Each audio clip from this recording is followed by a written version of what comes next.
con detenimiento, pues tratar de entender un poco que recibe dos parámetros y que recuerden que el primero siempre, es decir, en la función que recibe el método reduce, esa función internamente pues recibe también un par de parámetros, entender siempre que el primer parámetro va a estar haciendo referencia a pues una variable acumuladora, por así decirlo, es decir, una variable que nos va a servir de ayuda para que se vaya en cada iteración justamente o precisamente acumulando ahí el resultado de la operación que realizamos.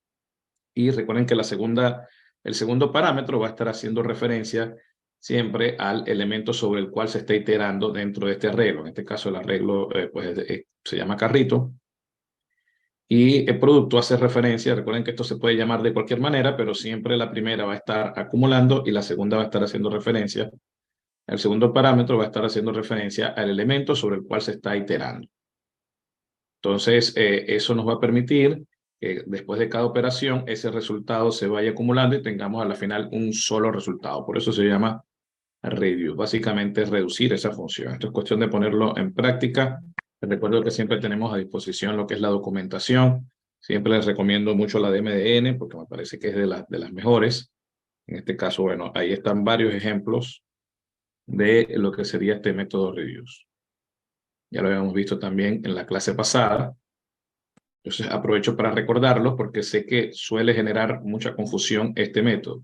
Además, también recibe un segundo parámetro, no solamente la función como tal, sino que puede recibir también un segundo parámetro que vendría a ser las veces del primer elemento en el acumulador. Entonces, para que lo tengan en cuenta, pues nosotros podemos determinar un primer elemento para lo que sería el acumulador, ¿no? De hecho, también, pues si en caso de que este acumulador nosotros no lo determinemos dentro de lo que es el método, va a estar tomando como primer elemento acumulado el primer elemento del array que nosotros tengamos. O sea, acá, bueno, no sé si lo podemos ver rápidamente por acá. A ver. Digamos entonces que tenemos un arreglo de números. Y, a ver, un error acá. Voy a sacar todo esto para que lo veamos mejor. Let números, y bueno, voy a hacer ese arreglo con algunos números, no sé, 1, 2, 3, 4, 5. Voy a poner 5 elementos acá, y si nosotros quisiéramos obtener, por ejemplo, la suma de todos esos números, disculpen que haga algunas pausas, sigo admitiendo a algunos compañeros. Bien. Si nosotros quisiéramos obtener la suma con el método reduce, nos iría bastante bien, ¿no? Hacemos números, es decir, tomamos el arreglo, le aplicamos el reduce, sabiendo que reduce toma internamente una función, acá la vamos a hacer tipo flecha, y esto es lo que va a estar realizando, precisamente vamos a hacer una sumatoria de todos esos números, valiéndonos de el parámetro acumulador que recibe esta función. Ponerle así justamente, acumulador, y acá vamos a estar trabajando sobre cada elemento del array. Le voy a poner número, acá le podemos poner.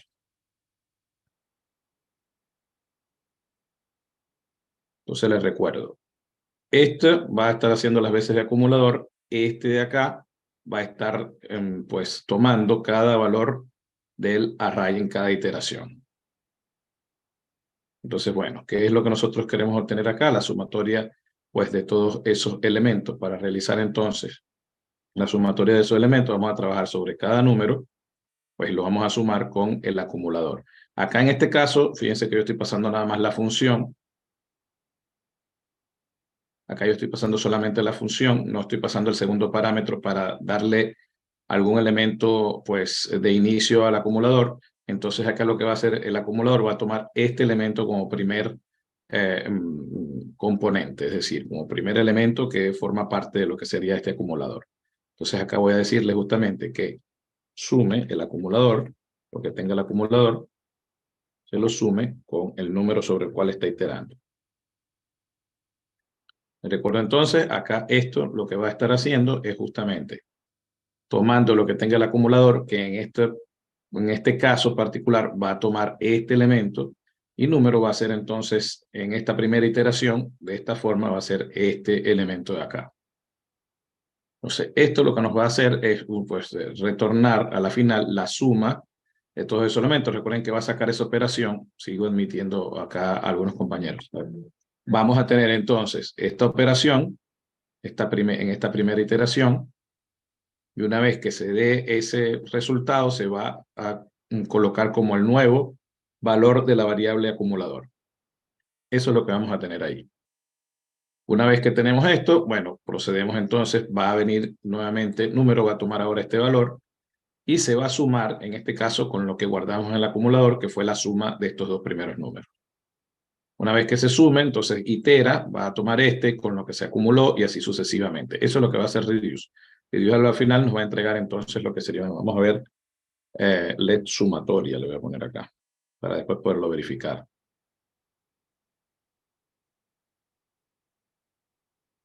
Bien, entonces, como esto va a tener un retorno, por así decirlo, implícito, es decir, nos va a devolver, en este caso, el resultado de todo esto que tenemos acá, evidentemente lo podemos guardar en una variable. Entonces, voy a ejecutar todo esto y voy a llamar a la variable sumatoria para que veamos que acá tenemos 15, que sería el resultado de sumar todos esos elementos. Recuerden que esto también puede tomar un segundo parámetro. Como les decía, yo puedo, quizás después que tengo esta función acá, puedo colocar una coma y acá podría colocar, por ejemplo, otro parámetro, que en este caso, este va a ser las veces del primer elemento acumulado acá.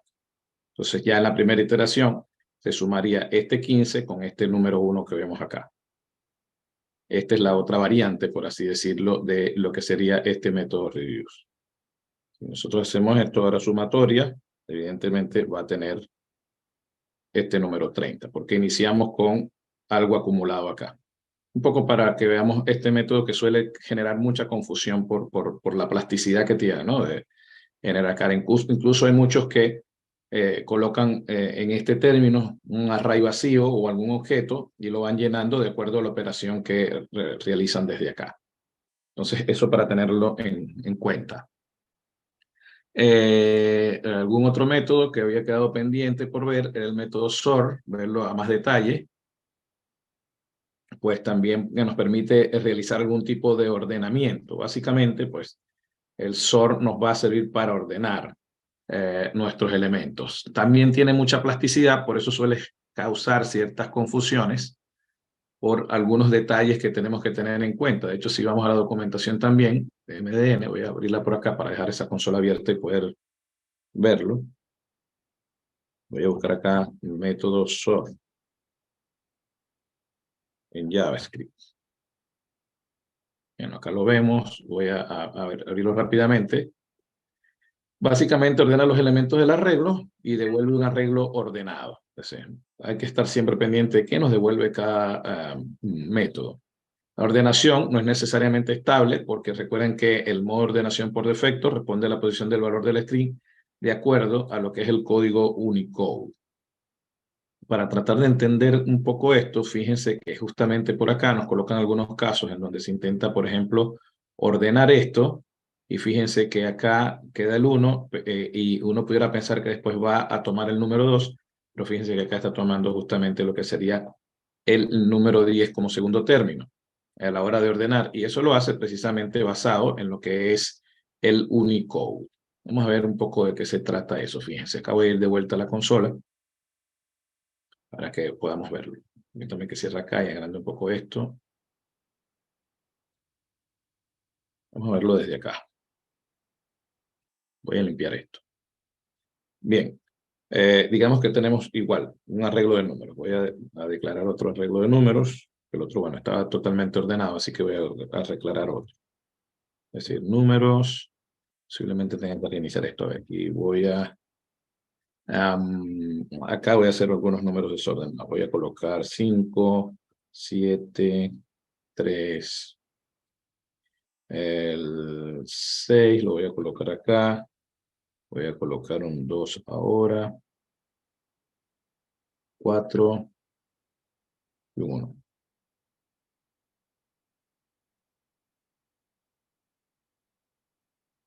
Acá voy a colocar un 2, ya coloqué. A ver. Bien, creo que con esto es suficiente para que veamos el tema de la ordenación. Si nosotros colocamos este arreglo número de esta forma y le aplicamos el método sort, observen que lo que va a ocurrir acá, pues aplicándole a números, lo que sería este método sort, es que nos va a regresar el arreglo ordenado. Acá vemos 1, 2, 3, 4, 5, 6, 7. Tenemos un nuevo array. Bueno, un nuevo array no, en realidad tenemos el mismo array de números, pero en este caso ordenado. Es decir, estamos mutando este array. De hecho, si lo llamáramos acá, fíjense que el número cambió, ¿no? Ya no es este arreglo original que teníamos acá, sino que están todos sus números ordenados. El tema de esto es cuando tenemos, por ejemplo, números, por ejemplo, que comienzan con 1, por ejemplo, acá voy a colocar también el 100. Vamos a ver un poco cómo va a actuar ahora sobre el array de números que estamos viendo. Desordenado, fíjense cómo va a actuar el método SOR ahora. Lo voy a colocar. Fíjense que en este caso sí ordena los números, pero fíjense que va a tomar o va a tener preponderancia, pues a través del Unicode, los números que empiecen por 1, luego les va a dar preponderancia a los ceros y después es que va a tomar en cuenta los demás números para ordenarlo. Esto sucede justamente por lo que nos comentan acá en la documentación, que es el caso del Unicode, que es tomado en cuenta. Recuerden que todos los números de alguna forma tienen un código, es decir, todos los caracteres en realidad nosotros utilizamos tienen un código. De hecho, pudimos ver eso acá. El mismo lenguaje nos permite verlo. Si ustedes colocan, por ejemplo, lo que sería una letra, por ejemplo, cualquier carácter. Si yo coloco, por ejemplo, acá, voy a ponerla así de esta forma. La A, eso tiene un código, un Unicode. Por ejemplo, si yo coloco acá, puede ser este método, nos va a servir. Charcudat. Esto nos va a decir exactamente cuál es el código o el Unicode que tiene, en este caso la letra A, por ejemplo, 65. Si yo buscara ahora la letra B y le aplicara también, voy a poner en mayúscula, ya les digo por qué. A ver, Charcudat, en este caso, fíjense que me trae 66. Entonces vamos a tener una serie de códigos para cada carácter que nosotros tenemos, pues, que nosotros utilizamos generalmente. Entonces, esto, pues, es justamente lo que influye para que nosotros podamos hacer este tipo de, por ejemplo, de instrucciones y que veamos acá, pues, resultados como estos. Por ejemplo, en donde me diga que en este caso A es mayor que B, me da false, justamente porque se basa en lo que sería el Unicode. Fíjense, 66, evidentemente, en este caso, pues no es menor que lo que sería el número 65. Entonces, evidentemente nos da false. Si cambiáramos esto, evidentemente acá nos va a decir que sí, que este es menor que este. Entonces, en base a eso, pues se basa el método SOR justamente para hacer lo que serían los diferentes ordenamientos. Entonces, como vemos, es un método que también tiene bastante plasticidad. Fíjense que nos sirve también, si yo tuviera un arreglo con letras, voy a poner acá, letras, acá voy a poner varias letras, voy a poner la A, voy a poner acá la C,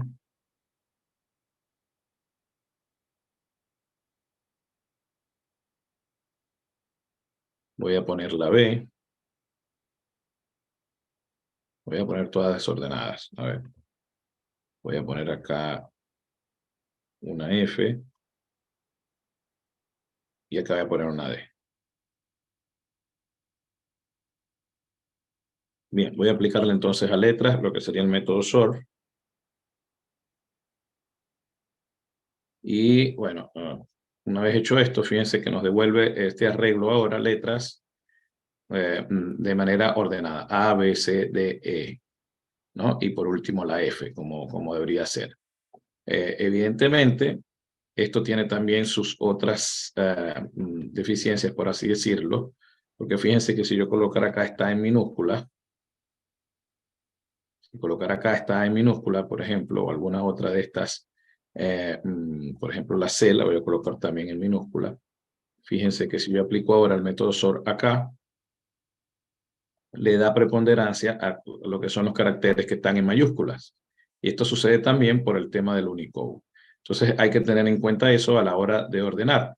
Justamente para poder saltearnos esa situación, la función SOR o el método SOR en este caso nos permite pasar a una función de comparación que nos va a permitir entonces justamente poder evitar lo que sucede con el Unicode. Y entonces nosotros vamos a tener casos en donde vamos a poder, a través de esa función comparadora, tomando los dos términos, porque bueno, básicamente este método SOR funciona, como veíamos acá en la guía, haciendo una comparación de los elementos. Acá justamente vamos a ver el funcionamiento que tiene. Aquí se logra ver que lo que hace es comparar un elemento con el otro, un primer elemento con el otro, y dependiendo, pues, en este caso, si es menor, si es mayor, va a estar asignándole nuevas posiciones a los diferentes valores. Es básicamente lo que es este método SOR. Entonces nosotros, a través de esa función comparadora, pudiéramos evitar un poco lo que sucede con el Unicode. Entonces, si yo tuviera, voy a recuperar el arreglo de números que declaramos por acá, que estaba, este de acá puede ser. Fíjense. En este caso, a ver, ¿dónde lo declaré? Voy a declararlo nuevamente acá. Voy a poner el 100. Voy a poner el 10. De vuelta acá. Y lo que vamos a hacer ahora es que le vamos a aplicar de vuelta a ese arreglo de números el método SOR, pero basándole en una función comparadora, que lo que va a hacer es tomar dos elementos, los dos elementos que va a comparar en cada iteración que realiza, va a comparar esos elementos y de acuerdo a la función que yo pase, los va a ir ordenando.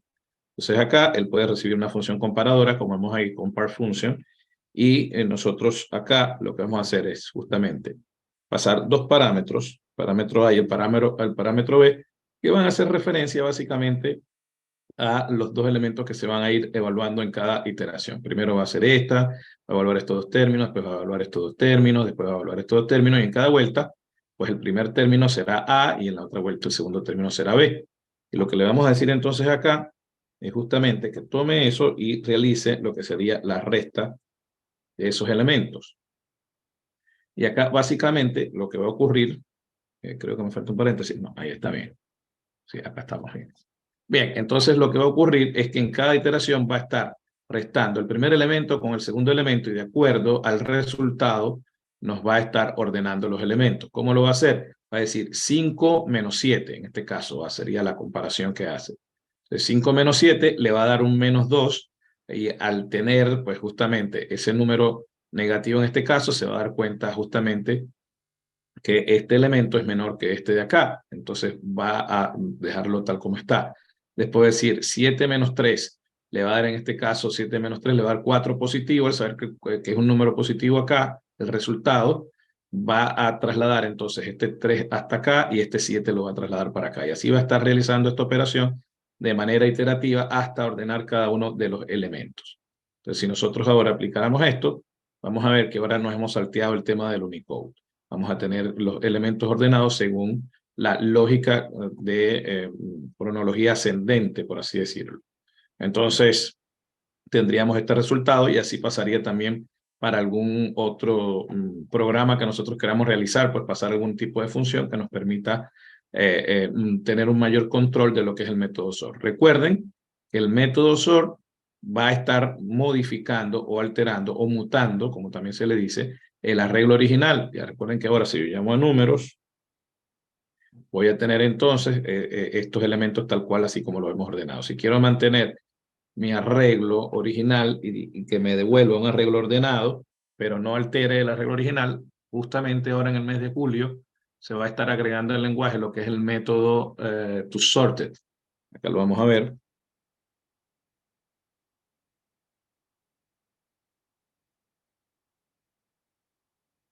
De JavaScript. A ver si ya existe documentación para esto.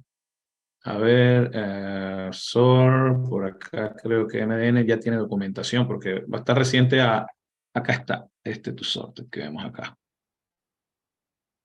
Bueno, acá estaría, ¿no? Un poco lo que sería la explicación de esto, ¿no?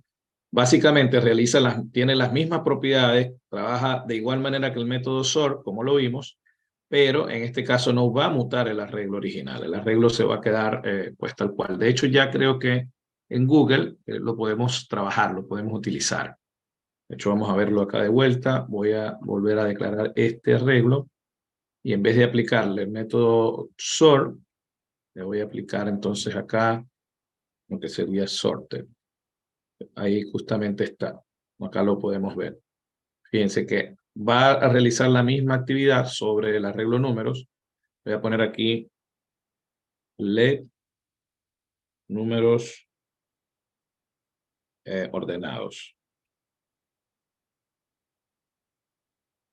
Que va a ser igual a tomar el arreglo números y pasarle este sorted con esta función comparadora que vemos acá. Básicamente, bueno, aplicamos esto. Ahora voy a llamar a números. Observen que se mantiene igual, no sufrió ningún tipo de alteración. Y ahora acá en números ordenados, tengo el mismo array, pero en este caso con los números en orden ascendente. Entonces, pues son métodos que van a salir ahora, incluso están algunos otros. De hecho, este artículo está bastante bien, porque está justamente el método toReverse, que vendría a realizar lo mismo que hace el método reverse, que no es otra cosa que invertir el orden de los elementos, pero en este caso no va a mutar sobre el array original. ToSorted, toSpliced, también pues recuerden que el método splice mutaba el arreglo original, acá en este caso vamos a tener la posibilidad de mantener el array inalterable, inmutable. Y un nuevo método, que es el caso de with, que bueno, que se los dejo para que después lo puedan chequear. Entonces, bueno, esos eran los métodos que nos faltaba ver un poco con mayor profundidad. Creo que con esto va a quedar bastante claro. Pues es buscar la documentación y ver un poco cómo funcionan los métodos. Recuerden que estos métodos no solamente reciben la función y todo esto, sino que cada uno de estos métodos también tienen por ahí un parámetro adicional que sería el índice del elemento sobre el cual están actuando y el array. Entonces, esto nos puede servir también en algún caso de programa donde necesitemos justamente la posición que tenga el elemento, también lo podemos utilizar. Entonces, los invito a que lean mucha documentación que siempre les va a estar dando pues muchas luces sobre todos estos métodos. Entonces, bueno, lo que había quedado pendiente era básicamente tomar el trabajo anterior que habíamos hecho y reproducirlo, pero ahora utilizando justamente la posibilidad de estos métodos. Entonces, justamente creo que acá tengo en High Order Function lo que era precisamente estos elementos. Pues recuerden que habíamos hecho el de rutas dinámicas, lo habíamos hecho, acá lo voy a presentar también, lo habíamos hecho utilizando lo que era el for of para recorrer los diferentes elementos que teníamos dentro de ese array de objetos y hacer las comparaciones y poder dar una respuesta cuando nos hacían la petición, pues esa ruta. Pero fíjense que nos quedaba bastante grande, por así decirlo, el código, es decir, ocupaba bastantes líneas y quizás por ahí no era tan legible o tan mantenible lo que es este tipo de código. Entonces, bueno, acá justamente con el otro archivo, que voy a buscarlo justamente acá, este es el de High Order Function. Fíjense que acá estoy utilizando justamente en algunos, no solo, fíjense cómo estoy utilizando lo que es el include, pues que lo vimos también en la clase. Acá estamos utilizando también lo que sería el método filter y fíjense cómo nos permite reducir bastante líneas de código. En este caso no estamos utilizando for of, sino que estamos utilizando lo que sería el método filter para hacer el recorrido de los diferentes elementos que están dentro del array y en cada iteración poder hacer esa comparación el elemento que nos piden, en este caso, pues a través del código y traer lo que sería el curso de vuelta. Vemos cómo se reduce bastante lo que sería nuestro código utilizando este tipo de funciones de alto nivel, como el mat, como el reduce, como el sort, como el filter, como include, en fin, todo este tipo de funcionalidades y de métodos que nos permiten pues tener una funcionalidad mucho más clara en cada uno de los elementos. Ya no estamos trabajando con programación tan imperativa, determinando qué tiene que hacer en cada línea de código, sino que estamos valiéndonos de funcionalidades que digamos que por detrás de la escena ya tienen toda esa programación imperativa determinada y que nosotros simplemente, bueno, queremos obtener un array ordenado, voy y busco sort. Queremos obtener la sumatoria o el resultado final de una operación, busco reduce. Que quiero aplicarle a cada elemento de mi array una función para realizar alguna actividad, bueno, busco map y así. Pues el tema es entender un poco cómo funcionan, qué devuelve cada uno de estos métodos y vamos a tener un código mucho más limpio, con mayor rendimiento incluso y bueno, mucho más legible y con mayor mantenibilidad. Así que los invito a que lean la documentación perdón, y que puedan experimentar con todos estos métodos. Vamos a pasar entonces a ver lo que sería la clase del día de hoy. No sé si hay preguntas, si no, entonces pasamos a ver lo que sería el caso del día de hoy. A ver. Fue claro, profe. Bien, buenísimo. Vamos entonces a continuar con el tema que nos corresponde el día de hoy.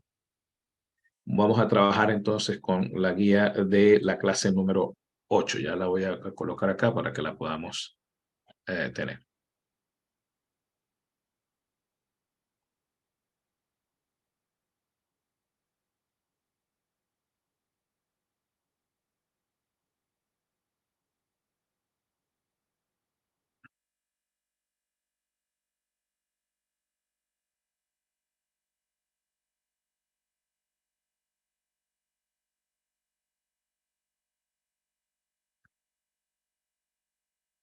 Bien, ahí creo que ya deben estar viendo la guía, ¿no? De la clase número 8.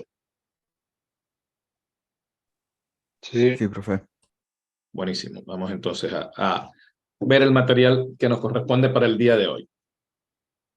Recuerden que igual les voy a dejar ahora les voy a subir al Git y les voy a compartir el link por Discord de lo que es el ejercicio de la clase pasada, el que mostré de manera fugaz hace unos minutos con el fin de que podamos adelantar el contenido del día de hoy, porque si no, no nos va a dar el tiempo.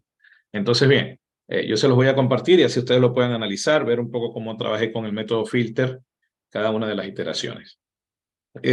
Vamos entonces a ver el tema del día de hoy. Vamos a estar hablando sobre el sistema de archivos. Node trae pues un módulo que se especializa justamente en lo que es todo el manejo de los archivos con que nosotros estamos trabajando dentro de nuestra aplicación local. Ese módulo es File System, es el módulo que vamos a estar viendo el día de hoy. Básicamente es una API que nos va a permitir el manejo de los archivos del lado del servidor. Vamos a estar viendo File System con sus diferentes funcionalidades, o al menos las más utilizadas, como es precisamente abrir un archivo, el read file, o leer un archivo, en este caso, leer todo su contenido, agregar información a ese archivo con append-file, el write file, que nos va a servir para guardar el contenido del archivo, de hecho, para crear un archivo nos va a servir, y el manejo de directorios. Vamos a ver el caso, pues, de también de la codificación de lo que serían la información de esos archivos a través de algunos mecanismos de codificación, como es el caso de la base 64. Y por último, bueno, recuerden que siempre queda alguna actividad práctica. Vamos entonces a entrar en materia. Si bien hemos tenido una aproximación a lo que este módulo brinda dentro de Node.js, File System API es una herramienta mucho más completa y efectiva cuando se trata de manipular tanto archivos como también carpetas o directorios. Profundicemos un poco más en sus características, desarrollando ejemplos prácticos con todo lo que este módulo nos ofrece. Entonces, ¿qué es File System API? El módulo File System, integrado en Node.js, proporciona una API para interactuar con el sistema de archivos en el servidor. Dentro de todas sus prestaciones podemos destacar la creación, escritura, modificación y eliminación de archivos dentro de un sistema operativo. Nuestras pruebas y ejemplos se enfocarán íntegramente dentro de un proyecto Node.js. Bien, acá vemos cómo sería la forma para integrar el file system dentro de nuestro proyecto de Node. Vamos a tener que declarar pues lo que sería el módulo FS utilizando la función de JavaScript required, bueno, que ya la conocemos, ya la hemos utilizado. De esta forma ya queda disponible para que lo utilicemos dentro de nuestros proyectos. Entonces recuerden, tenemos nuestra constante, generalmente, bueno, le damos el nombre parecido a lo que el módulo se refiere y hacemos el requerimiento de ese módulo. En este caso, entre comillas, siempre pasando lo que sería el módulo que estamos requiriendo, que para esta oportunidad es File System. Una vez declarado este módulo, cuenta con un montón de métodos JavaScript, los cuales nos facilitan realizar todo tipo de interacción sobre un archivo, o varios, integrados mayormente en nuestro proyecto. Veamos a continuación cuáles son los métodos principales para manipular las diferentes operaciones sobre archivos. Acá tenemos este gráfico, esta tabla, pues y vemos los métodos principales. Recuerden que tiene varios métodos, pero los métodos principales serían el read file, que nos permite leer el contenido de un archivo plano. El write file nos va a permitir escribir dentro de un archivo plano el contenido que necesitamos volcar. El append file nos permite agregar contenido dentro de un archivo ya creado, respetando lo que éste tenga previamente almacenado. Vayan viendo las diferencias de cada uno. Y el unlink, que elimina el archivo que le indiquemos. Debemos tener precaución siempre que utilicemos este método porque es irrecuperable la acción en cuestión. Entonces, ojo con esto. Elimina el archivo que le indiquemos. Bien, vamos a ver entonces cada uno de los casos. Crear un archivo. Nuestro primer paso será crear un archivo en un proyecto Node.js. Para ello utilizaremos el método writeFile, que pues es el primero que vamos a estar viendo.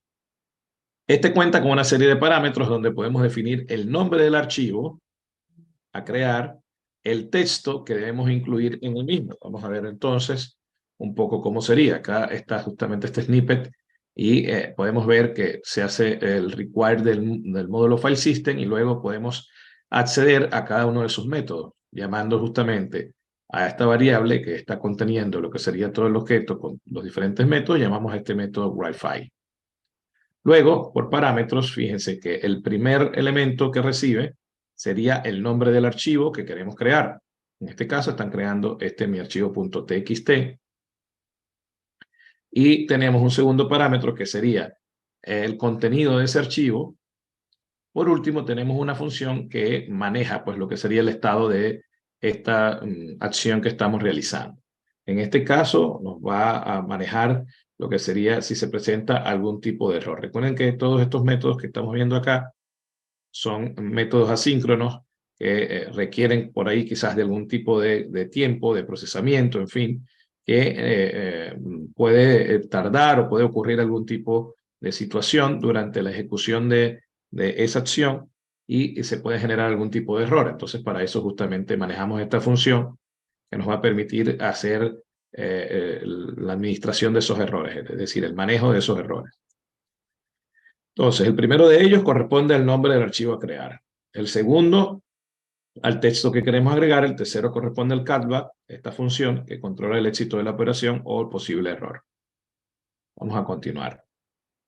Bien, acá tendríamos el ejemplo funcional del código en cuestión, donde creamos un archivo con un texto simple en formato plano y luego mediante la función callback controlamos si hay algún error y lo informamos y visualizamos. Si no, notificamos que el archivo se creó correctamente. Esta sería un poco la actuación del método writeFile. Acá vemos justamente cada uno de los elementos que participan. A ver, ¿qué más tenemos acá? Bueno, acá tendríamos lo que sería el método en acción. Ahí se puede observar, pues acá justamente se llama writeFile, se crea el archivo como tal. Hay file txt, el contenido y la función que maneja el error. En este caso, bueno, recibe como parámetro justamente ese error. Y pues si el error existe como tal, es lo que estaban diciendo ahí, hacemos un console error con esa información y si no, entonces hacemos un console log de que el archivo se creó satisfactoriamente. El uso de este tipo de métodos debe contenerse dentro de funciones y a su vez hacer validaciones de existencia de archivos previo a crearlo. Como alternativa, utilizar datos aleatorios en el nombre del archivo si es que creamos recursos temporales y luego los eliminamos rápidamente. Entonces, como ven, este tipo de métodos hay que usarlo siempre con mucho cuidado, con mucha conciencia de todo lo que estamos haciendo, porque podemos estar generando algún tipo de situación no deseada. En este caso, sobreescribir o eliminar algún archivo, en este caso sobreescribir. Vamos a verlo un poco en el visual. Voy a ir a este File System, voy a cerrar estos archivos que coloqué por acá. Acá estoy justamente, hice un proyecto, pues ustedes saben cómo iniciarlo. Hice una carpeta File System dentro de mi carpeta general del curso. Y bueno, acá inicié con package JSON, es decir, NVMe. Y pues creé un index.js como archivo de entrada o archivo principal. Estoy ya parado justamente en esa carpeta File System. Entonces lo que tendríamos que hacer primero es una constante que nos permita, vamos a llamar fs, que nos permite entonces requerir el módulo del que estamos hablando. Voy a hacer un require del módulo fs. Bien, ya tenemos entonces ese elemento acá. Y lo que voy a hacer ahora, voy a cerrar esto un minuto. Permítanme que lo cierre y lo vemos mejor. Voy a subir esto también. Voy a limpiar la consola acá. Bien, lo que voy a hacer es un console.log primero, para que veamos un poco lo que tiene fs ahí dentro. Desde acá voy a correr este código, le voy a decir node. En este caso lo que sería este archivo index.js.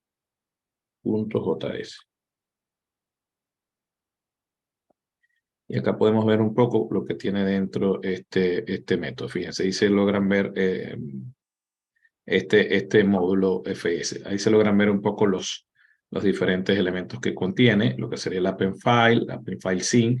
Se ven en cada uno de estos métodos tiene su método asíncrono y el método sincrónico. Ahora más adelante hablaremos un poco de eso. Y algunos otros métodos que están acá presentes.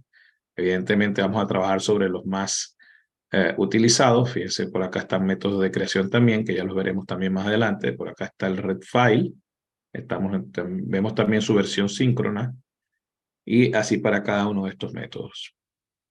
Bien, ese sería el contenido, por así decirlo, de este módulo fs. Entonces, para utilizar, por ejemplo, para crear un nuevo archivo, ahora sí voy a abrir esto acá para que podamos verificar. Recuerden que llamamos fs y de ahí, pues, por siendo el punto, podemos acceder a los diferentes métodos que están dentro de ese objeto. Entonces, desde acá vamos a acceder en este caso a lo que sería el write file. Y recuerden que esto va a recibir como primer parámetro, de hecho acá nos dice también, ¿no? La ruta o en este caso el nombre del archivo que vamos a crear. En este caso, bueno, voy a poner acá primer archivo.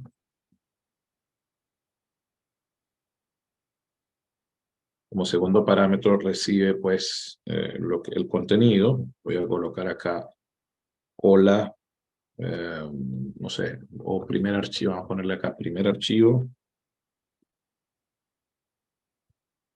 creado con fs. Y recuerden que el tercer parámetro sería la función con la que vamos a manejar pues lo que sería la información. Acá le vamos a decir que nos diga si se generó algún error, que si recibe ese error, y luego nosotros poder trabajar con ese error. O sea que le vamos a decir que si existe el error, hazme un console.error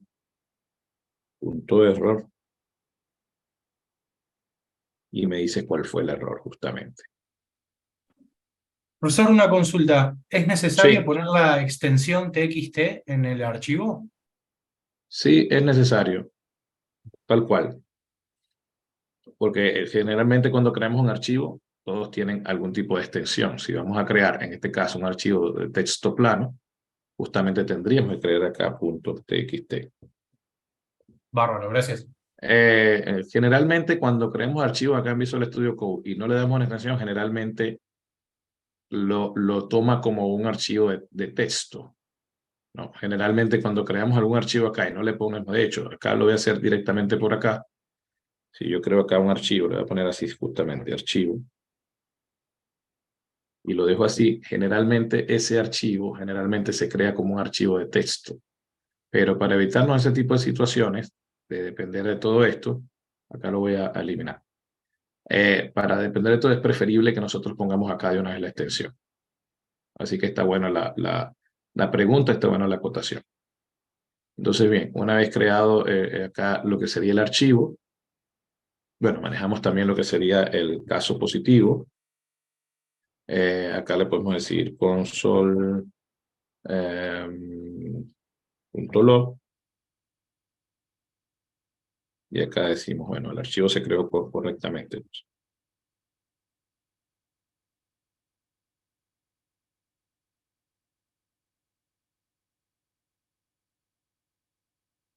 Y bien, ahí estaríamos manejando entonces lo que es el caso del error. Voy a limpiar esto por acá la consola, voy a correr esto, a ver si se crea entonces el archivo, primer archivo se llama, .txt. A ver, vamos entonces a correr de vuelta la aplicación. A ver.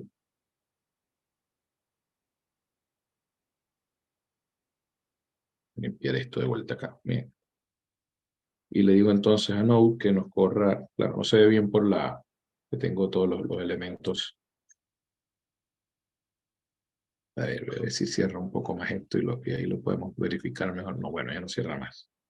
Vamos a ponerle Node y corremos entonces nuestro archivo index.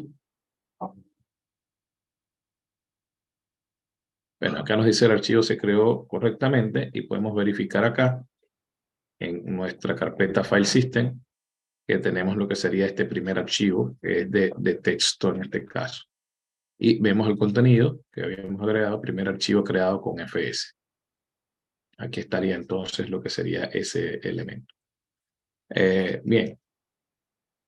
Ahí vemos cómo a través de este módulo hemos podido crear lo que sería un archivo en nuestro sistema, en nuestro directorio de carpetas. En este caso agregamos un archivo de tipo texto, tal cual como vemos acá. Evidentemente, como nos dicen también acá en la guía, pues hay que tener cuidado porque de hecho si yo volviera a correr esto, lo que voy a hacer es que voy a estar generando nuevamente un archivo o voy a estar sobreescribiendo este archivo. De hecho, si yo hiciera acá con FS sobrescrito y volviera a correr esta aplicación, pues lo que voy a hacer es que voy a estar justamente creando de vuelta el archivo y fíjense que acá está lo que sería el sobrescrito. Para evitarnos ese tipo de situaciones, para tener cuidado pues, con nuestra información y todo esto, hay algún tipo de método que nos permite justamente verificar si ya existe como tal ese archivo para que nosotros no lo sobreescribamos, es decir, si no es nuestra intención en este caso. Entonces esto nos permite validar, retornando un valor booleano, si un archivo existe o no.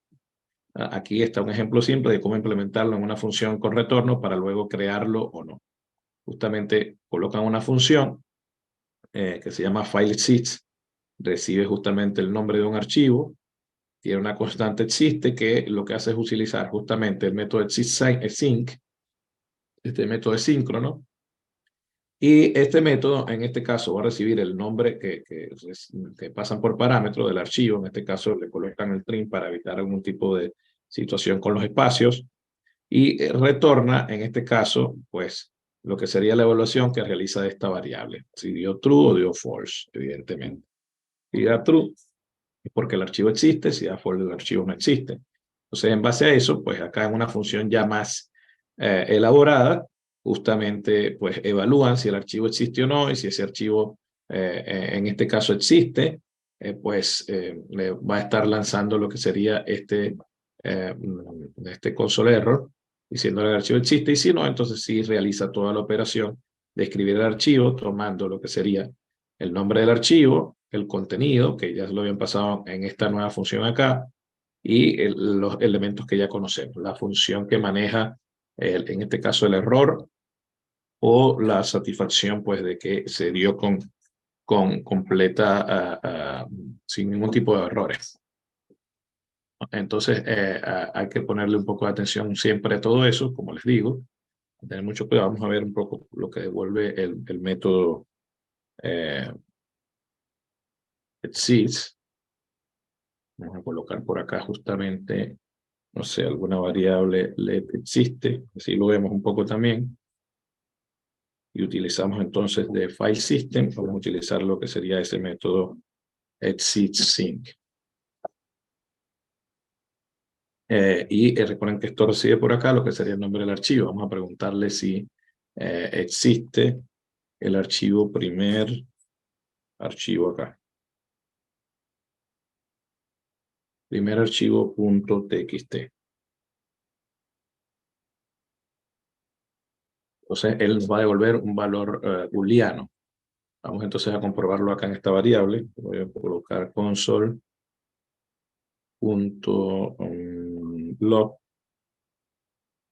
En este caso, de lo que tiene la variable existe, que se guardó allí después de aplicar ese método. Exist. Vamos a limpiar por acá.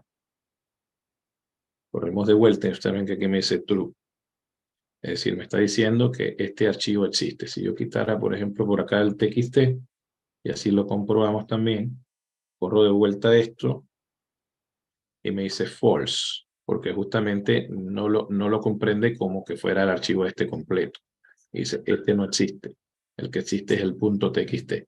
Entonces, bueno, la unión de estas dos cosas, justamente vamos a poder nosotros generar algún tipo de función utilizando estas dos, pues tanto el file system con el write file como el file system con el exist, tal como vemos ahí. Acá podemos crearla igual rápidamente, quizás. Bueno, voy a ver si puedo unir todo esto. A ver, voy a hacer una constante que se llame crear archivo. Que sea en este caso una función que va a recibir el nombre del archivo. Voy a colocar con camel case. Y esta función lo que va a estar realizando es justamente, voy a meter esta variable aquí. Es decir, que primero verifique pues, el nombre del archivo que le pasa. Acá justamente tendría que colocarle el nombre de la variable. Nombre del archivo. Perdón, del parámetro. El parámetro que me pasa, el nombre del archivo. Y acá entonces verifico esto, ¿no? Si existe, en este caso si no existe, le voy a poner que cree el archivo. Si no existe, recuerden aquí estoy negando justamente, porque acá lo que me va a devolver es un true o un false. En caso de que esto exista, entonces acá, pues, de que no existe es cuando yo voy a crear el archivo. Si acá esto me da true, recuerden que se estaría evaluando justamente si el nombre del archivo existe. Si acá esto me da true, en este caso el archivo existe. Entonces acá yo lo niego simplemente para realizar lo que sería la funcionalidad que quiero. Pues en el caso de que exista, de que no exista, crea el archivo. En el caso de que exista, hazme el console log que vemos acá. Por ejemplo, acá en este caso, si el archivo no existe, yo puedo utilizar lo que sería esta expresión que vemos acá. Acá la voy a unir. Le voy a decir si el archivo no existe. Voy a meter esto acá adentro. Todo esto lo voy a meter acá adentro.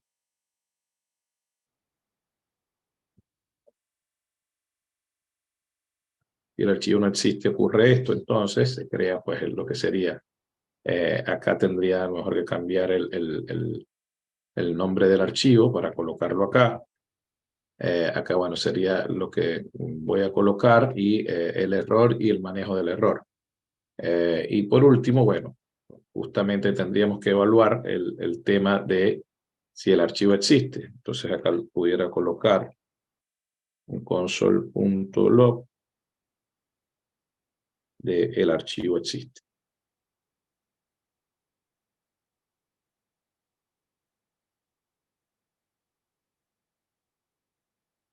El archivo ya existe.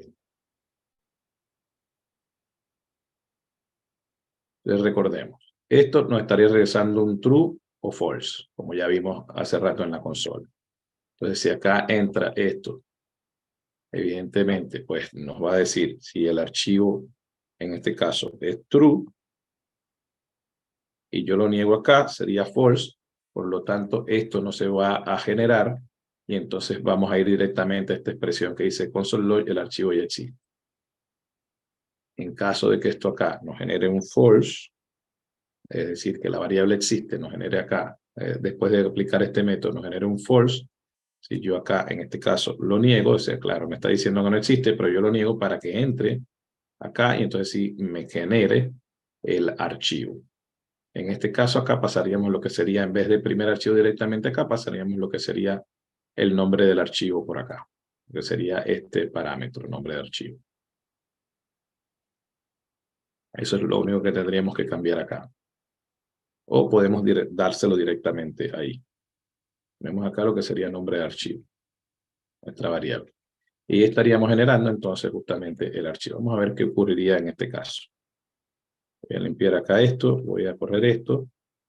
Y bueno, ahí tenemos un error, vamos a ver cuál es.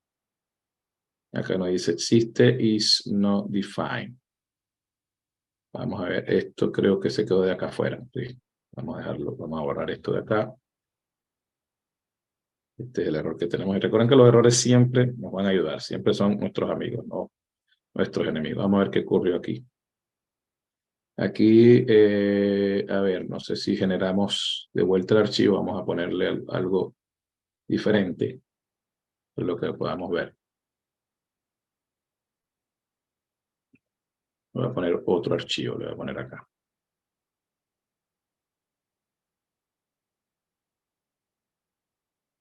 Y lo corremos de vuelta, a ver. Vamos a ver qué está ocurriendo con este archivo. Bueno, no nos está creando el archivo. Vamos a ver por qué no nos está creando el archivo. A ver, existe, se está quedando aquí. Ah, ok, dejé esto abierto acá. Vamos a colocar acá, existe. Ahora sí debería estar generando.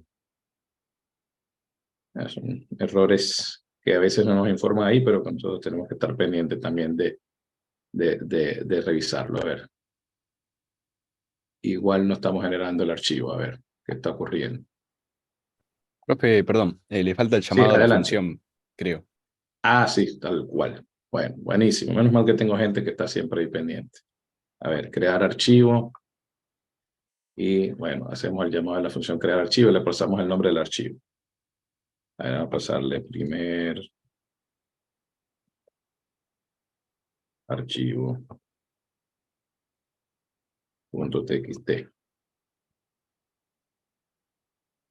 Bien, primer archivo .txt. Acá lo tenemos. Vamos a pasarle el nombre de este archivo y vamos entonces a ver qué ocurre acá ahora. Ahora sí me dice el archivo ya existe.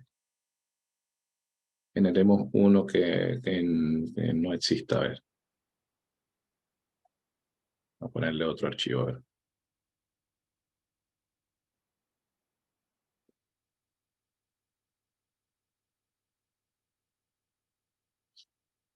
Bien, acá me dice el archivo se creó correctamente. Vamos a verlo. Acá está el otro archivo. Este de acá. Ahí lo tenemos. Bien, entonces ahí vemos un poco la utilización. De todas maneras, en la guía está evidentemente mejor explicado. Simplemente, bueno, que quise verificar cada una de estas funciones por separado, es decir, cada uno de estos métodos por separado. Como vemos ahí, lo puse por separado cada uno y después intenté mezclarlos, los que vemos para verlo acá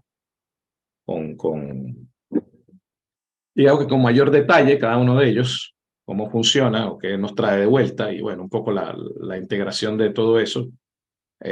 Bueno, ahí con algunos errores, evidentemente, producto de la improvisación, pero bueno, ahí tenemos lo que sería el resultado, ¿no?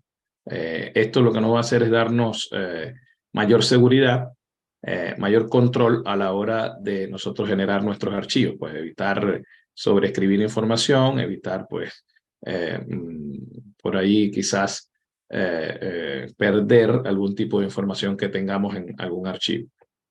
Bien, vamos a seguir entonces. Vamos a ver el caso de leer un archivo con el método readFile. Pues es el que nos va a servir en este caso para lo que sería verificar el contenido, por así decirlo, que tiene algún archivo. En este caso, pues vemos que también se puede crear a través de una función que nos permita tal cual leer ese archivo. Vamos a ver entonces un poco la definición. Básicamente se crea la función dedicada para la lectura del archivo, controlando, por supuesto, cualquier error que ocurra durante la misma. Acá vamos a ver que los parámetros que recibe también lo que sería este método readFile va a ser justamente el archivo que le estamos pasando y maneja lo que sería el error y lo que sería la data. En caso de que nos llegue la data correctamente, pues vamos a poder manejarla. En caso de que llegue el error, también vamos a poder manejarlo. Entonces acá vemos que pasamos lo que sería el nombre del archivo que queremos leer y el segundo parámetro va a ser el manejo del resultado de ese llamado. En este caso, estaría manejando lo que sería el error. Si existe algún error, manejamos a través pues, de este console.error para poderlo verificar. En caso de que nos llegue la data que estamos requiriendo, básicamente lo que le estamos diciendo es que haga un console load de esa data. Si todo va bien, leemos el contenido de este en la consola de JavaScript. Bien, veamos entonces acá el método actuando como tal. Si todo sale correctamente, debemos toparnos con un pequeño error en la consola JavaScript en el momento en que nuestra aplicación Node devuelve el contenido del archivo. Acá, ¿cuál sería el problema? En este caso, pues estamos viendo acá particularmente, el problema es que no se le dio la codificación a los datos que llegan. Fíjense que llega a un buffer con más o menos con lo que veíamos del Unicode, que vendría a ser básicamente pues los diferentes elementos según esta nomenclatura que vemos allí. Para evitarnos eso, lo ideal es que nosotros a la hora de utilizar este método le pasemos también qué tipo de codificación vamos a utilizar en nuestra función. Entonces, cuando leemos contenido de un archivo alojado en un servidor web, este contenido se lee en forma de string. Por ello, debemos indicar la codificación de caracteres del archivo leído para así evitar la generación de un buffer en pos de poder visualizar correctamente el texto almacenado en este. Entonces, justamente acá le pasan un parámetro más, como vemos. Antes de la función se pasa lo que sería el parámetro de la codificación, UTF-8, que sabemos que esta codificación que tiene pues todos nuestros caracteres será quien acomode el contenido del formato string y haga que este sea legible en la codificación de caracteres en la cual fue escrito. Es decir, que nos evitemos esta cadena pues que vemos acá de caracteres con números, en fin, que veamos algo un poco con más lógica. Entonces, agregando entonces este parámetro, vamos a poder obtener lo que sería precisamente una lectura del archivo de manera más lógica en el método readFile. Leer un archivo, el concepto de string y de lectura de archivos con Node.js es muy amplio. Si nos topamos en algún momento con archivos de gran tamaño, los mismos tienen una forma particular de lectura. Te invitamos a leer este artículo. Acá justamente deja un artículo que habla un poco más sobre los strings, los buffers, los strings. Ahí lo van a poder obtener de la misma guía. Y es para conocer en profundidad lo que sería el concepto de string en Node. Bien. Entonces, veamos desde acá también quizás algún ejemplo rápido para ver cómo funciona este método. Voy a comentar esto.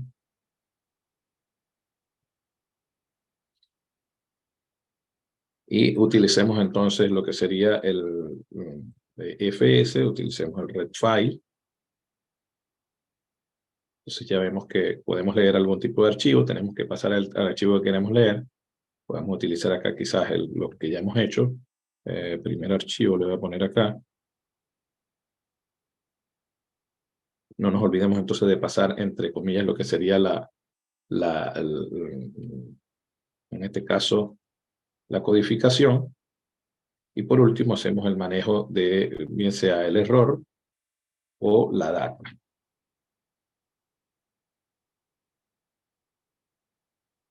Entonces, de nuestra función, manejamos todo lo que serían nuestros elementos. Acá decimos que si tenemos algún error,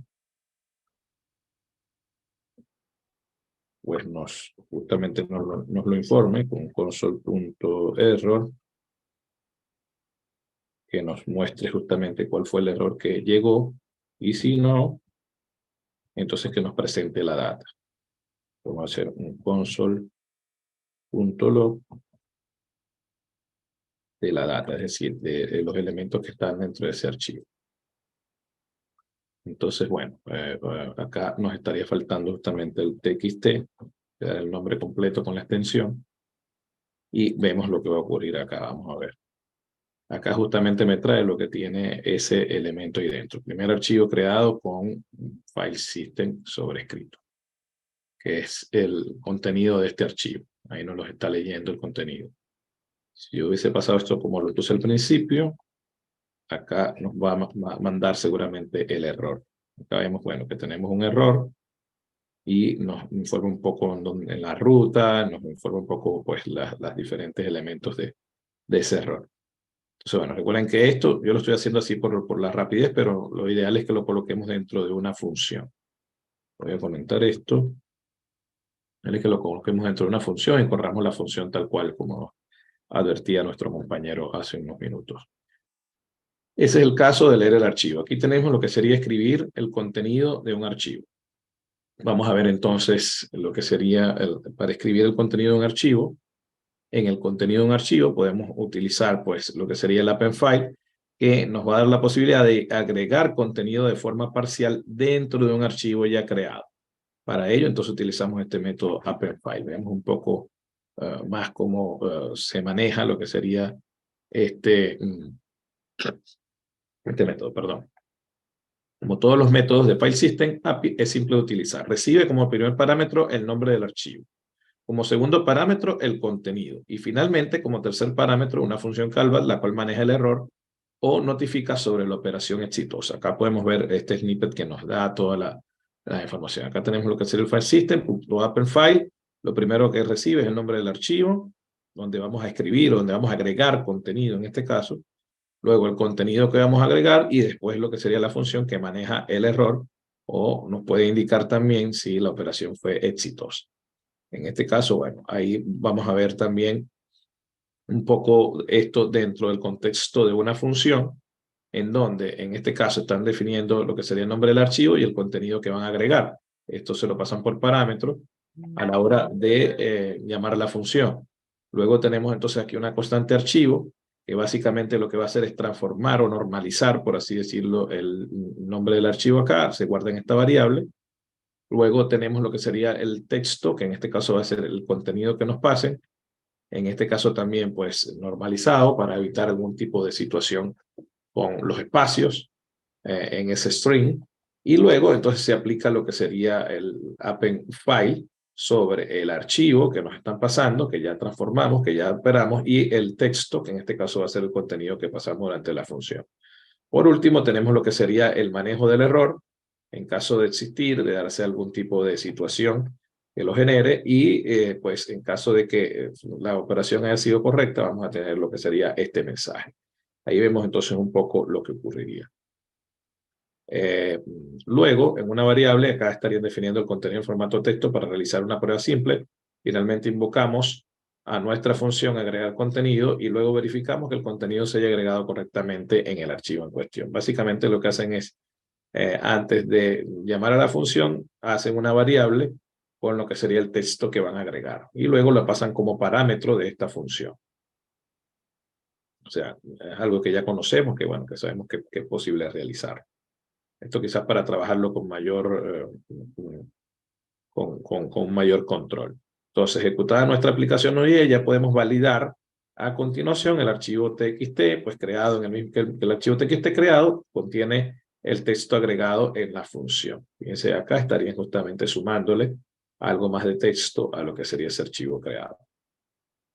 Entonces, bueno, si nosotros lo vemos desde acá, también pudiéramos hacer alguna función. Lo voy a hacer igual rápidamente.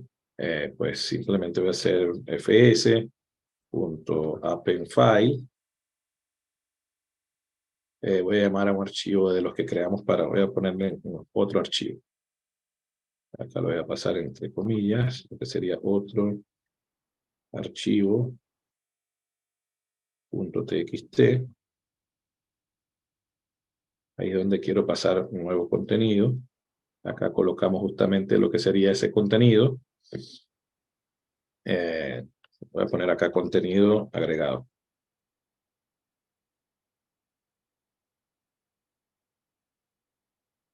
Y bueno, como tercer parámetro pasamos la función para verificar si hubo algún error.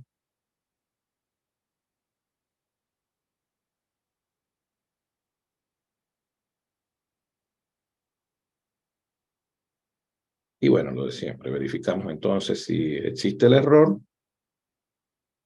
Lanzamos un mensaje. Justamente en este caso utilizamos el console, pero en este caso con su variante de error o de error, tomando lo que nos traiga justamente ese parámetro. Y si no, bueno, le decimos que fue positivo. Acá le decimos pues console.log. Se agregó el contenido correctamente.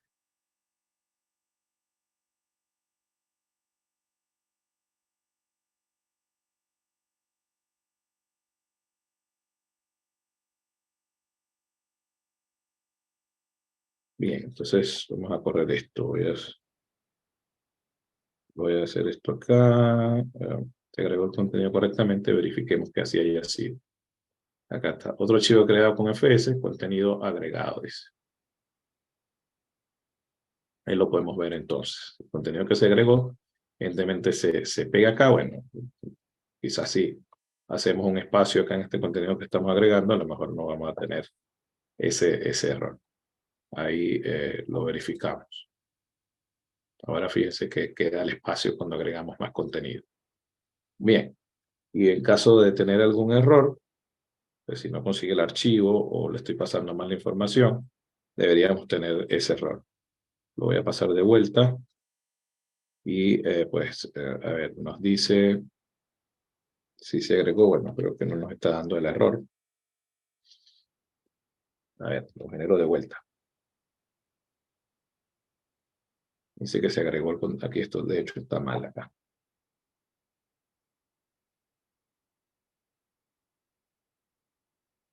Pero bueno, igual vemos que está, en este caso, pues nos está trayendo otro archivo. Ahí lo revisamos.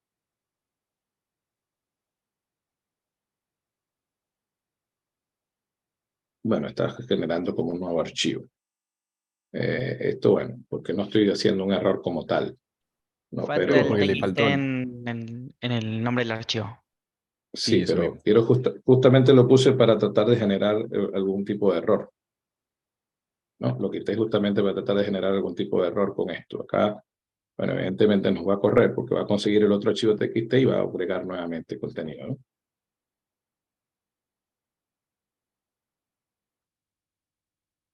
A ver. Acá en este es el archivo TXT y evidentemente nos va a agregar el contenido nuevamente. Pero acá fíjense que se agregó otro archivo cuando intenté generar un error. Voy a borrar este archivo de acá.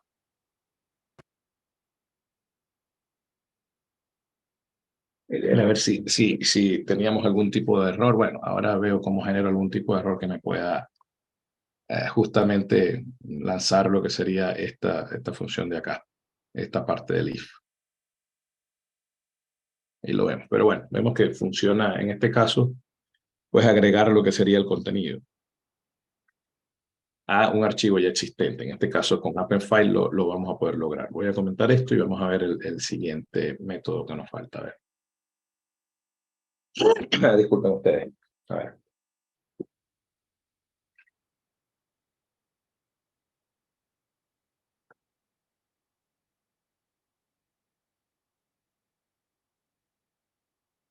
Bien, veamos. Al ejecutar la función Append-File, pudimos comprobar que el contenido agregado al archivo TXT se grabó de forma automática. El método en cuestión, además de agregar contenido en un archivo, también lo guarda, evitando así que tengamos que recurrir a una segunda función para esto último. Bien, vamos a ver el último caso, que es el de borrar un archivo. Nos queda ver cómo podemos eliminar un archivo existente utilizando File System API. Para ello, el método unlink es la herramienta que nos ayudará a realizar esta tarea. Bien, veamos entonces acá. Como bien dijimos, el método es fácil de utilizar, recibiendo como primer parámetro el nombre del archivo en cuestión y como segundo parámetro el callback, que controla cualquier posible error o la eliminación efectiva del archivo en cuestión. Acá vemos un poco la utilización del método. Unlink recibe como primer parámetro el archivo y como segundo parámetro la función que maneja justamente el error o la posible, la posible acción positiva, en este caso a través de este console log. Veamos entonces un poco más sobre esto. Acá lo vemos en el contexto de una función. Armamos una función dedicada para eliminar archivos, pasándole como parámetro el nombre de este. Acá podemos ver que recibe justamente un nombre del archivo. Luego, entonces acá utilizan lo que sería el método unlink. Acá vemos que llevamos el archivo, lo normalizan, buscan manera de evitar cualquier tipo de error. Y si existe algún error, pasamos a este parámetro justamente para evaluar lo que fue el resultado de esta petición, de esta llamada. Nuestra primera prueba sería invocar un nombre de archivo inexistente para ver qué error arroja. En este caso, bueno, eliminar archivo, el archivo no existe. Y justamente, bueno, pues debería marcar lo que sería el error. El error de la consola, JavaScript valida que el archivo que necesitamos eliminar no existe en el sistema de archivos de nuestro proyecto. Acá justamente están haciendo lo que sería el llamado pues, a esta función, pasándolo a un archivo que no existe y evidentemente obtienen lo que sería el error. Definiendo un nombre de archivo existente, vemos que efectivamente este se elimina del sistema de archivos de nuestro proyecto.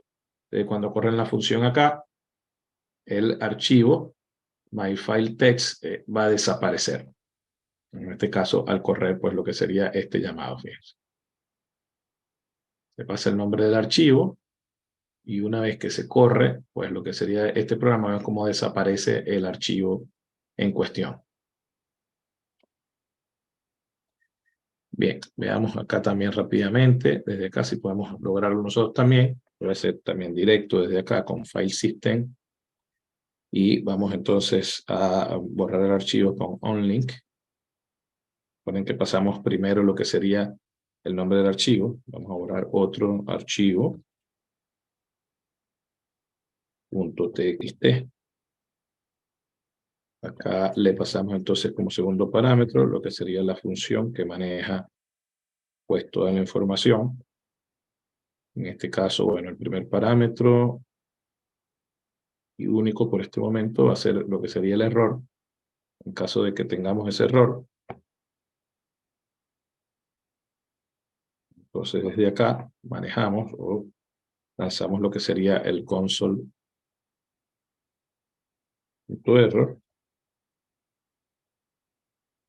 pasándole justamente el error que nos llegue. En caso de ser positivo, acá entonces hacemos un console log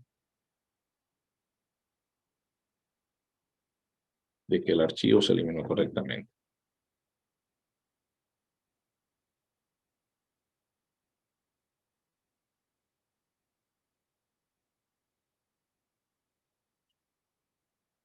Bien, corremos entonces esto a ver si borramos este otro archivo que tenemos acá.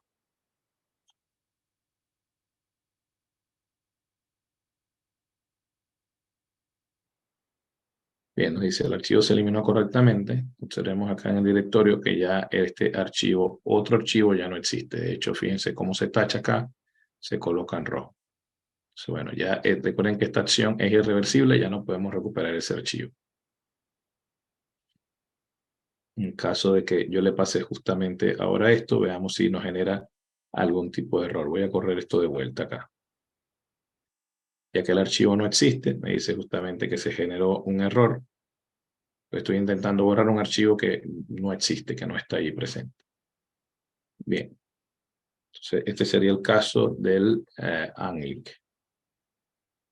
Hay que tener mucho cuidado cuando uno corre, por ejemplo, si yo abriera todo esto, hay que tener mucho cuidado, porque recuerden que estos métodos son justamente asíncronos.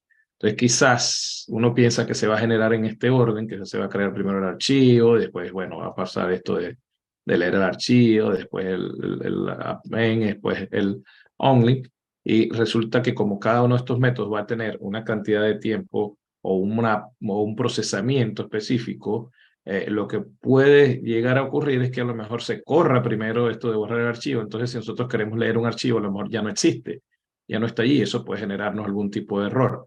Entonces, recuerden que cada uno de estos métodos tiene también su versión síncrona, pues que ustedes pueden, en este caso, utilizarlo para llevar, por así decirlo, un control o de alguna forma una manera sincrónica de ejecutar cada una de estas acciones.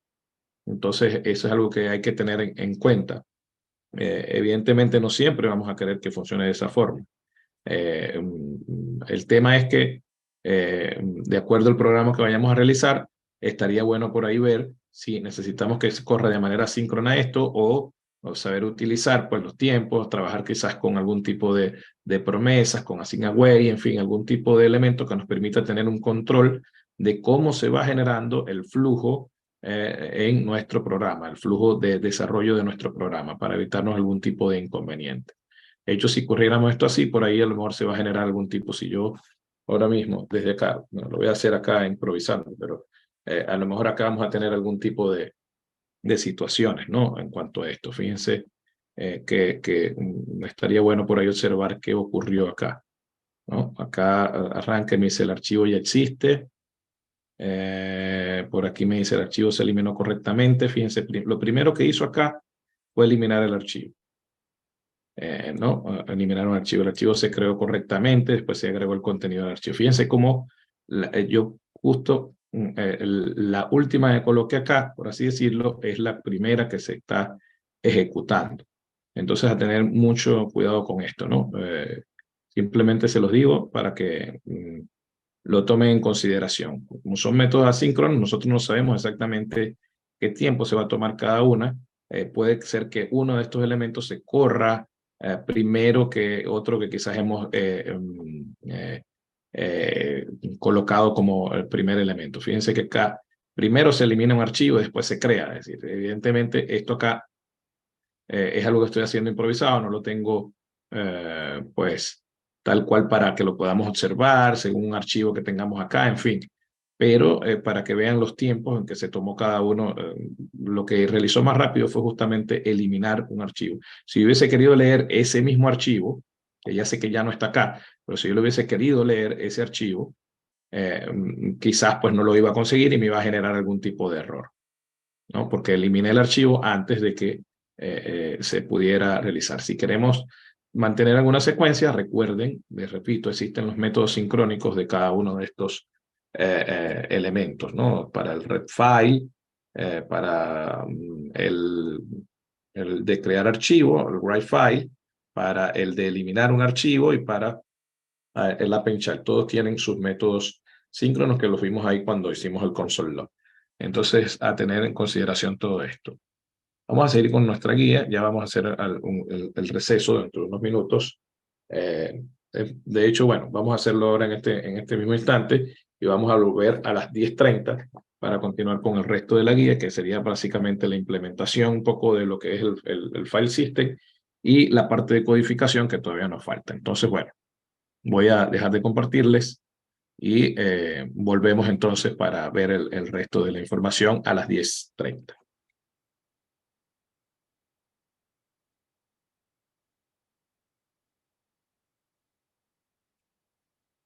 Bien, continuamos entonces a las 10:30, ¿ok?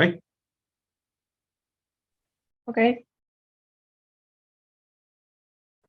Perfecto.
Bien, ya estoy de vuelta por acá. Vamos a continuar entonces con lo que es la implementación entonces del File System API dentro de nuestras aplicaciones dentro del desarrollo. Voy a compartirles entonces de vuelta lo que es la pantalla.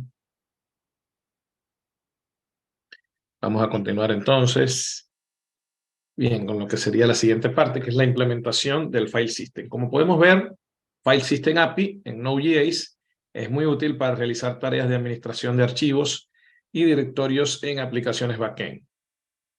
Compartimos a continuación algunas tareas más cercanas al día a día que se pueden realizar utilizando File System API. Acá, bueno, vamos a ver a través de este cuadro algunas de las actividades más comunes, como serían, en este caso, leer y escribir archivos.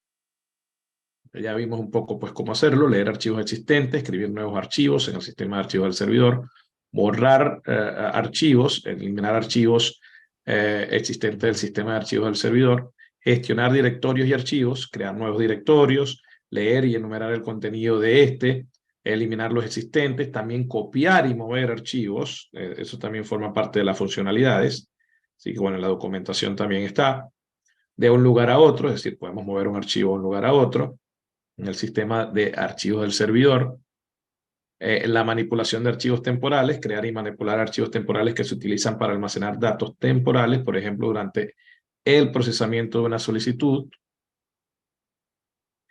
El procesamiento de archivos de registro, leer archivos de registro y procesar para extraer información útil o realizar el análisis. Entonces vemos que estas serían las actividades más comunes o las implementaciones más comunes de lo que sería el File System API.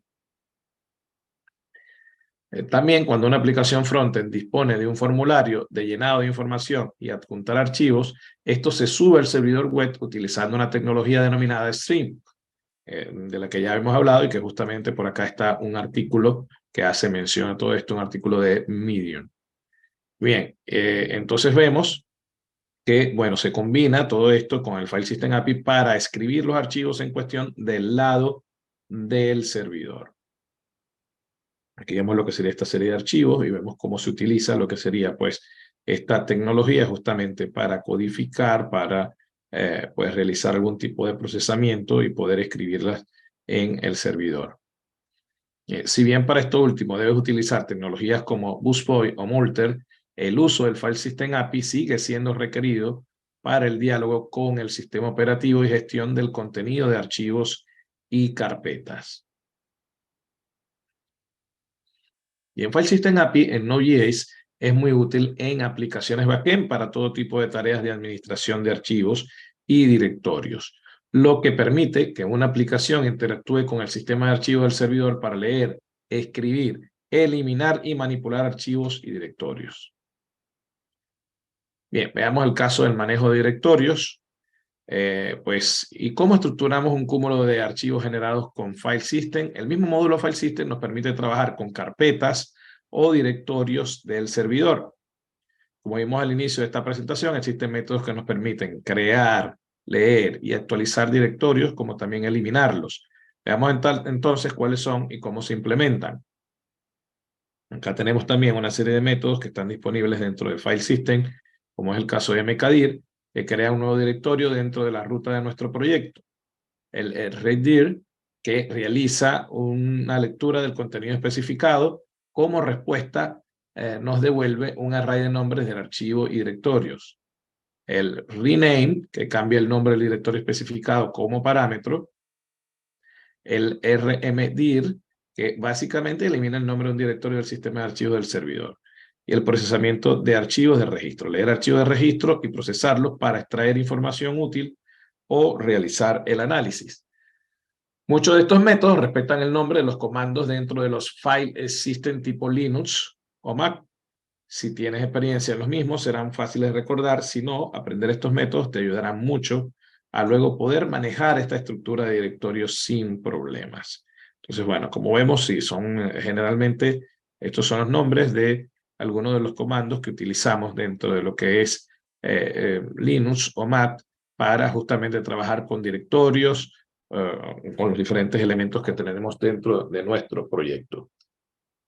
Entonces, el módulo File System cuenta con todas las herramientas necesarias para trabajar en profundidad con archivos y directorios. Son simples de utilizar, pero en determinadas situaciones requieren de cuidados particulares porque la reescritura de contenido o eliminación de un archivo o carpeta debe ser controlada por la lógica de nuestro código. Un poco lo que veíamos hace unos minutos, pues a tener cuidado siempre a la hora de realizar este tipo de acciones, por ahí generar algún tipo de lógica a través de alguna función que nos permita verificar primero pues ciertas situaciones antes de proceder a ejecutar alguno de estos métodos. Entonces, bueno, recuerden que tienen la posibilidad también de utilizar pues los diferentes métodos que tiene el file system, como por ejemplo el mkdir y algunos otros de estos. De hecho, acá está el síncrono y pueden utilizar, pues aquí está para remover, para mover también, pues están por acá. Los pueden utilizar pues los diferentes elementos para trabajar con todo lo que es el manejo de nuestros directorios o archivos. Entonces, es simplemente pues, leer un poco la documentación y trabajar con cada uno de esos métodos. Recuerden los que han trabajado con algún tipo de terminal como Bash, que es justamente la que yo estoy trabajando desde acá, pues nos permite también utilizar ese tipo de comandos como el mkdir para crear algún tipo de carpeta. Por ejemplo, acá en esta ruta yo puedo crear con este comando alguna carpeta, por ejemplo, no sé, acá le ponemos el nombre simplemente después de colocar el comando mkdir, otra carpeta, lo voy a poner acá.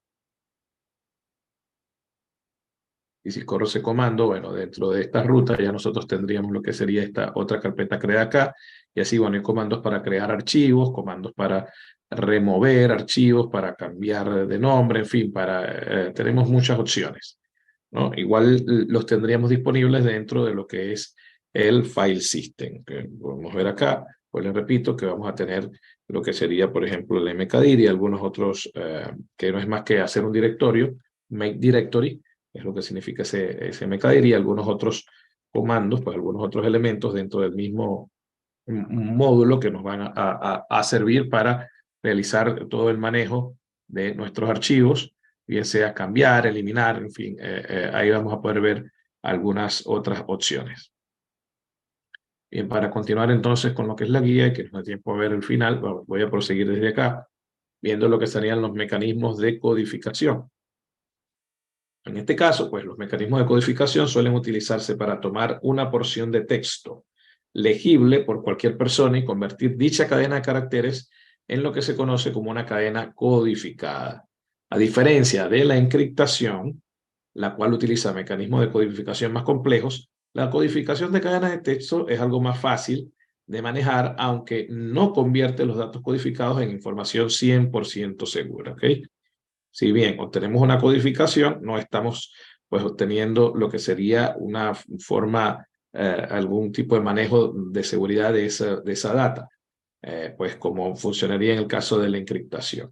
Esto igual nos va a servir, de hecho, pues como vemos el caso de los strings que veíamos hace algún rato, que nos nombraban, nos va a servir para hacer codificación de todos esos elementos. Acá justamente uno de los métodos de codificación es el de base 64, que es un proceso en el que se toma un conjunto de datos binarios y se los convierte en una cadena de texto ASCII. Recuerden que, bueno, todas estas cadenas de texto son precisamente elementos de codificación que nosotros tenemos disponible para los diferentes caracteres que existen en los diversos lenguajes. Esta cadena de texto puede ser transmitida a través de redes que solo admiten caracteres ASCII, como por ejemplo en los correos electrónicos. Luego, el receptor puede decodificar la cadena base 64 para obtener los datos originales. Veamos un poco cómo funciona. En JavaScript se incluyen, bueno, algunas funciones nativas para codificar y decodificar lo que sería el texto utilizando lo que conocemos como base 64.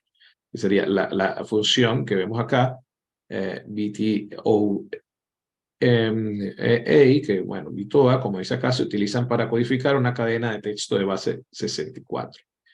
Y en el caso de la decodificación, la podemos realizar a través de lo que sería la función atom, que vemos acá. Acá hay algunos ejemplos de eso. Podemos incluso probarlo en la consola de JavaScript, lo que serían estos elementos. Acá, bueno, lo están realizando con este texto codificado, trabajando el toString sobre la base 64. Igual el caso de la decodificación, pues lo estarían trabajando de la misma manera. Nosotros podemos probar estas funciones que nos recomiendan justamente acá también desde la consola, lo podemos también probar. Voy a abrirla de vuelta acá y podemos ver un poco cómo funciona. Vamos a hacer algún texto, no sé, el popular Hola Mundo. Voy a colocar acá esa cadena de texto. El Hola Mundo, y vamos a trabajarlo sobre lo que sería ese método. Voy a lo de acá y voy a buscar lo que sería el método que nos permite codificarlo. Vamos a buscarlo justamente acá. Es justamente este, le tenemos que pasar seguramente entre parámetros lo que sería pues el elemento que queremos codificar. Entonces acá justamente lo voy a utilizar pasándole lo que sería la cadena de texto que vemos acá. Y vemos que lo que nos va a regresar es justamente una codificación con caracteres ASCII pues de este elemento. Luego, para decodificar eso, podemos utilizar entonces lo que sería esta otra función, atop, pasándole pues estos elementos. De hecho, lo voy a copiar de acá y voy a llamar justamente esa función para que le pasemos justamente esta cadena acá, y al aplicarlo, observen que decodifica, sabe que el dato original sería este. Entonces, estos son formas de procesar pues la información mientras se envía, para evitar algún tipo de situaciones, o que de una manera mucho más sencilla se pueda incluso el servidor valerse de toda esta información para luego generar toda la información tal cual como fue enviada. Entonces, ahí podemos ver un poco el uso de las funciones que ya nos informaban. Pues estos mecanismos de codificación son utilizados por muchas aplicaciones desde que la computación es tal. Por ejemplo, el cuerpo de los emails, si miramos un archivo de correo electrónico .eml convencional, tiene gran parte de su estructura codificada en base 64. Veamos también que este formato también es muy común encontrarlo aplicado para codificar imágenes y archivos de texto ligero que deben guardar su contenido en una base de datos. Es óptimo para, por ejemplo, codificar imágenes que requieran guardarse en una base de datos y no como un archivo de imagen. Entonces, justamente, pues a través de esa cadena de caracteres sería mucho más sencillo poder tenerlo dentro de una base de datos, mucho más fácil, y ocupar mucho menos espacio incluso. Acá vemos codificar una imagen como la siguiente en formato base 64, nos devuelve una estructura de texto ASCII como la que vemos aquí abajo sin comillas, ¿no? El sitio web base 64 decode.org nos puede servir para investigar más en profundidad. Aquí veríamos un poco lo que sería la codificación de alguna imagen. Veríamos toda la cantidad de caracteres de tipo ASCII, caracteres que nosotros conocemos, que manejamos, es decir, que se manejan dentro de nuestros lenguajes, y que de alguna forma van pues a codificar lo que sería esa imagen. Si vamos a este sitio, justamente vamos a ver que tenemos la posibilidad de, bien sea hacer la codificación a través de esta opción, de este selector, o de codificar algún tipo de dato también con esta opción. Si quisiéramos codificar alguna imagen, pues acá nos dan las diferentes opciones. Acá de hecho podemos quizás subir alguna, codificar archivos de base 64, con la base 64. Voy a hacer clic acá y voy a buscar alguna imagen que creo que acá justamente tengo alguna imagen que nos pueda servir. A ver, no sé, un archivo. Esto puede ser. Voy a tomar esta. Y bueno, esto va a subir acá y evidentemente lo que me va a regresar seguramente, a ver, acá ya tengo la imagen. Y voy entonces a proceder a hacer el codificado de esa imagen. Bueno, aquí puedo hacer clic para tener lo que sería ese elemento. A ver. Acá justamente está codificando lo que sería la imagen que subí.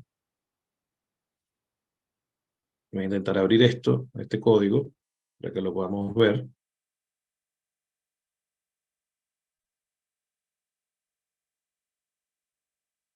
Pero lo que voy a hacer es copiarlo, a ver si lo tengo acá, justamente, a ver si lo descargo. Deme un minuto.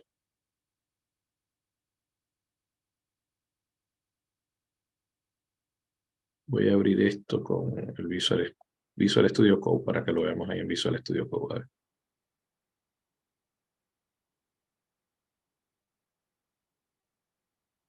A ver si me deja verlo.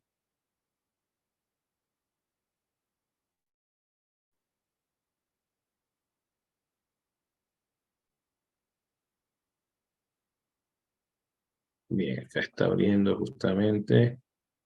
Y acá tengo el archivo. Acá justamente podemos ver lo que sería la imagen que subí. Acá vemos toda la codificación que realizó pues de esta imagen. Fíjense. Ahí tenemos lo que es. Esta es la imagen justamente que subí. Voy a copiar todo esto. Voy a hacer aquí control A y voy a hacer control C. Lo voy a copiar para que veamos la decodificación.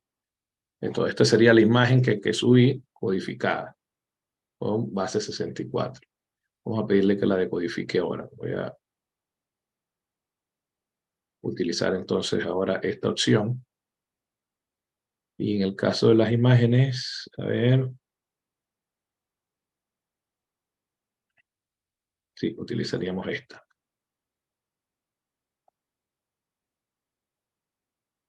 Voy a subir justamente ese archivo que me dejó, este que dice en code.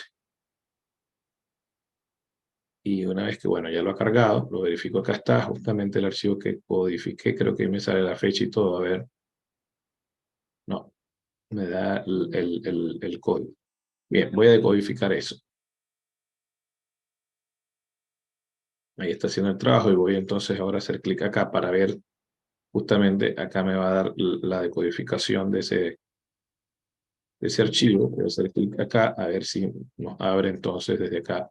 Esta fue la imagen que envié a codificar. Fíjense, ahí decodificó todas estas, todo este código que vemos acá, lo decodificó y tenemos entonces lo que sería la imagen.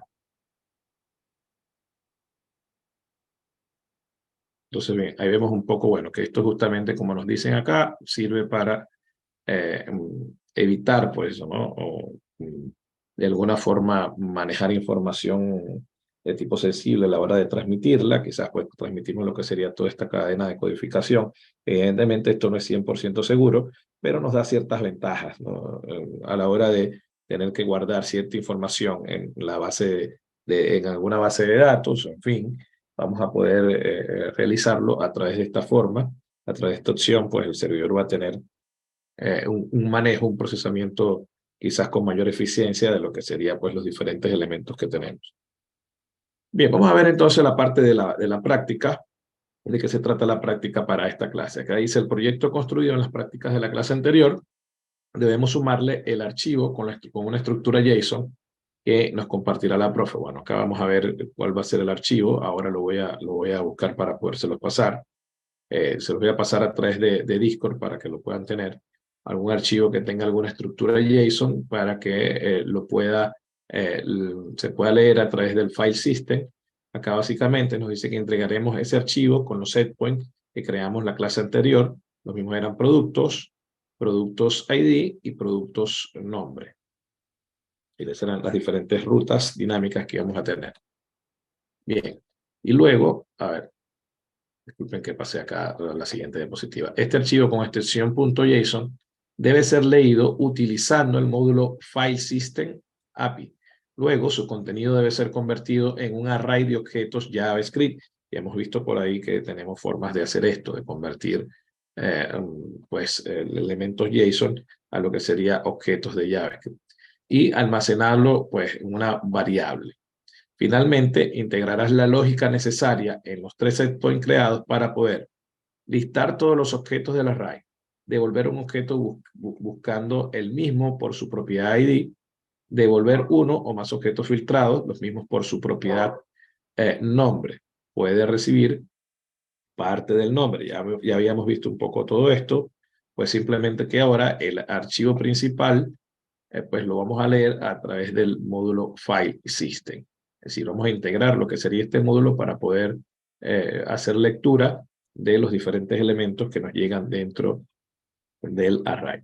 Ese va a ser un poco la práctica. Yo les voy a pasar entonces lo que sería algún archivo JSON con una serie de elementos, de productos, de información, tal cual como lo hicimos en la clase pasada también, en donde teníamos un archivo al cual podíamos acceder. De hecho, acá, pues fíjense que en esta clase, a ver, teníamos este archivo cursos.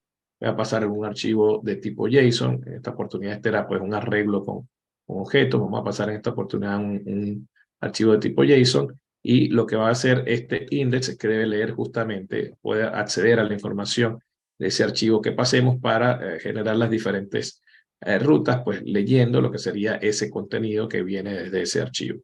Y evidentemente ese archivo se va a pasar a lo que sería formato, en este caso de un objeto, para poder trabajar. Entonces, eso es básicamente lo que vamos a hacer en esa práctica, que les va a quedar entonces para que ustedes la puedan realizar en la próxima clase. Recuerden que tienen ahí la guía y tienen todos los elementos que hacen falta para realizar esta práctica. No sé si hay alguna pregunta, algún comentario. Sí, profesor, yo le quería preguntar si usted Adelante, recomienda, al Mariano. igual que los métodos que se utilizan para manejar archivos, si es recomendable también crear funciones para manejar directorios, para utilizar los métodos que crean directorios.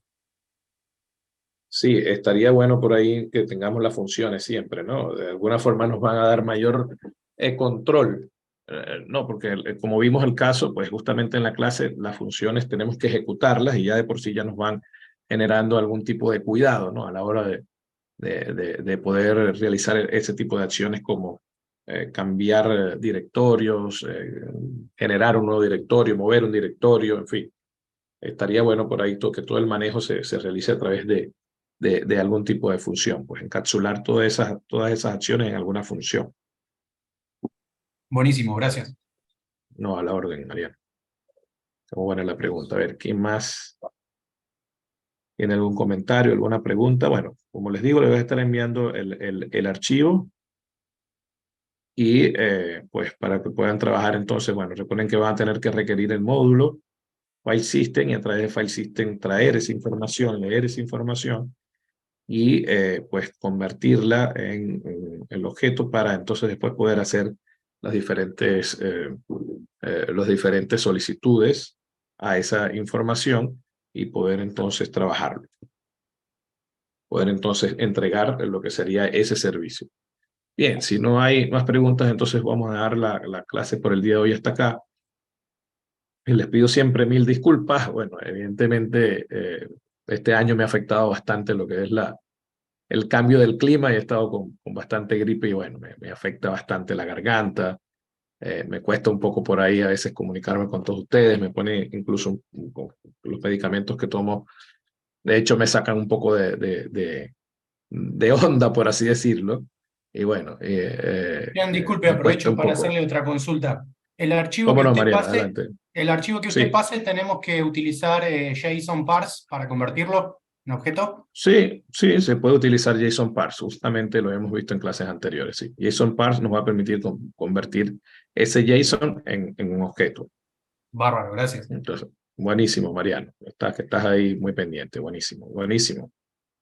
Bien, les voy a dejar entonces. Les agradezco como siempre su atención y pues toda la disposición y el empeño que le ponen a todas las clases. Así que bueno, agradecido con todos ustedes. Nos vamos a ver entonces la siguiente clase con lo que sería ya el final de esta primera parte de lo que va a ser de lo que es este primer módulo. Ya pues con todo lo que es esta parte introductoria, después vamos a pasar a ver pues algunas otras cosas también bastante importantes que nos van a dar mucho más complemento sobre lo que es la programación desde el lado del backend. Así que bueno, les deseo a todos una linda tarde.